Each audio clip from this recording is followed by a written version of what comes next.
सभी कोशिश करने के बाद भी अगर औलाद नहीं हो रहा है तो इस कहानी को ज़रूर सुने। एक बाज औरत का दिल का दर्द, आइए चलिए हम जानते हैं इस कहानी से। कम्मो यानी कमला। कमला हंसमुख और चंचल स्वभाव की औरत है। दूसरों के सहयोग करने वाली महिला है। उसकी आवाज़ हर गली में गूंजती है। हर घर की औरत जब तक कम्मो से बात नहीं कर लेती तब तक उसको चैन नहीं मिलता। कम्मो मोहल्ले के हर किसी से मिलनसार है। वह सुख दुख में उनका हाथ बटाती है। कम्मो के दो बेटे हैं। बड़े बेटे की शादी 3 साल पहले ही हो गई थी। उसका एक बेटा है जिसे कम्मो पूरे दिन भर मोहल्ले के हर घर में लिए घूमती रहती है। कम्मो के घर में पूरे दिन खुशियों की किलकारी गूंजती रहती है। कम्मो के छोटे बेटे की शादी है। कम्मो आजकल घर के काम में बिजी रहती है। कभी बाजार से सामान खरीद कर लाती तो कभी घर की साफ सफाई में। इसलिए आजकल मोहल्ले में उसका शोर शराबा ज़रा कम ही रहता है। अब बड़े बेटे के बाद छोटे बेटे की शादी है। छोटे बेटे की शादी बड़ी धूमधाम से की गई।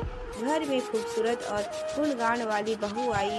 कम्मो उसकी प्रशंसा पूरे मोहल्ले में करती हुई नहीं थकती थी। कम्मो के घर में खुशियों का खजाना था। हर कोई उसके परिवार की प्रशंसा करते नहीं थकता था। धीरे धीरे समय बीतता गया। लगभग 3 से 4 साल हो गए। कम्मो के छोटे बेटे की कोई संतान नहीं हुआ। अब कम्मो परेशान रहने लगी। हर कोई उसके छोटे बहू के बारे में पूछता, वह क्या जवाब देती। अब कम्मो छोटे बहू पर कई बार गुस्सा करने लगती थी, पर इससे होता क्या, यह सब कुछ तो ऊपर वाले की मर्जी है, ऐसा सोचकर गुस्सा टाल देती थी। अब छोटे बहू भी परेशान रहने लगी थी। वह अकेले अंदर ही अंदर घूटती रहती थी। जब घर में इस तरह की बात होती तो वह रोने लगती थी। अब उसे घर में सभी लोग ताने देने लगे थे, पर छोटी बहू करती भी तो क्या करती। कम्मो के द्वारा भी पूरी तरह की हर कोशिश कर दी गई थी। मंदिर में जाकर उसने मन्नत मांगी, लेकिन इससे भी कुछ नहीं हुआ। जिस घर में खुशियों की किलकारी उठती थी, लोग जिस घर में उसकी खुशियों की बात किया करते थे, आज उस घर में मायूसी सी छाई हुई थी। कम्मो का छोटा बेटा पास के ही शहर में काम किया करता था। जब भी वह छुट्टी में अपना घर वापस आता तो घर वाले के दुख को देखकर वह बड़ा दुखी हो जाता था। वह अपनी पत्नी का भी दर्द अच्छी तरह से जान रहा था, पर वह करे भी तो क्या करे। तब उसने तय किया कि अब वह अपनी पत्नी को अपने साथ शहर लेकर जाएगा, और वह अपनी पत्नी को शहर ले गया। लेकिन जब भी वह काम में चला जाता तो वह अकेली होती, तो इसी सब बातों को सोचकर परेशान होती और अंदर ही अंदर रोने लगती थी। ससुराल में उसे हर तरह का सुख मिला। एक महिला का सबसे बड़ा दुख बाझपन होता है, जो उसे देखने को मिला। यह बात एक दिन उसने अपनी दोस्तों को बताई, और तब उन दोस्तों ने उसे बताया कि आप डॉक्टर की सलाह क्यों नहीं लेती, जिससे आपको संतान का सुख मिल सकता है। देखो, क्योंकि हमारे शरीर में बहुत सारी कमजोरियां होती है, जिसके कारण भी बच्चा नहीं पैदा हो सकता है। इसका इलाज हो सकता है अगर आप डॉक्टर से सलाह लें, और आप भी माँ बन सकती हो। अगले ही दिन दोनों ने तैयार होकर डॉक्टर के पास गए और डॉक्टर से अपनी समस्याएं बताए। डॉक्टर ने कुछ टेस्ट कराए और उसके बाद डॉक्टर ने बताया कि चिंता करने की कोई बात नहीं है, आपको भी संतान सुख मिल सकता है। इसके लिए हमें IVF टेस्ट करवाना पड़ेगा।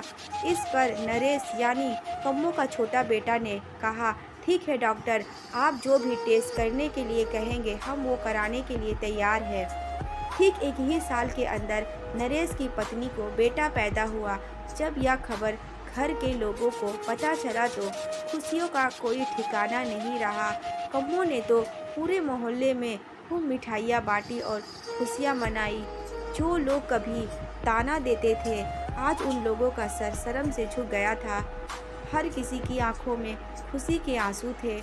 जो कलंक नरेश की पत्नी कई सालों से सहना पड़ा था, आज उसे खुशी मिल गया था।